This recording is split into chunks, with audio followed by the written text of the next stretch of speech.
For more than 16 years, GLEN CARRITT has been providing fire and safety management in the heart of Canada's oil industry. With 3 shops and dozens of vehicles, the business owner would normally have 40 to 50 employees working at oil and gas sites around Western Canada. But these days, he's down to just 5 or 6 workers, while hundreds of thousands of dollars of leased equipment sits idle. It's disheartening to have people sitting at home. They're phoning me on a regular basis to find out if we're going back to work, and the bills keep piling up. And you know, if we don't have all this equipment out working, it's costing a lot of money every day it sits. Canada's oil industry has been reeling since late 2014, when crude prices halved from around $100 a barrel to less than $50. That drop led to bankruptcies and the loss of hundreds of thousands of jobs in oil and gas, a vital sector in Canada's economy. Now, with more than 3 billion people locked down in their homes because of the coronavirus, the demand for oil has evaporated.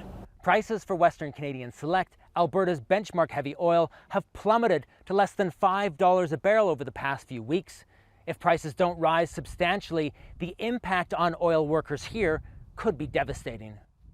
OPEC's record cut in oil output has failed to prop up the price of crude, and most Canadian producers are now well below their break-even point.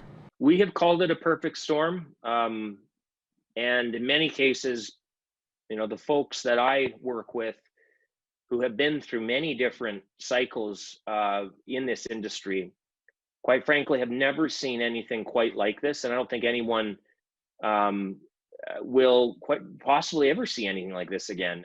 Chad Miller was laid off a few weeks ago, and with just 30 out of 515 oil rigs in operation across the country, he knows he's not alone. Miller hopes his Facebook group OILFIELD Dads will help provide support for those worried about how they'll pay the rent or put food on the table. It's nothing worse than hearing about somebody's family member, you know, turning to drugs or alcohol or even suicide, and it touches all of us because it's dear to our hearts that, you know, could be any one of us.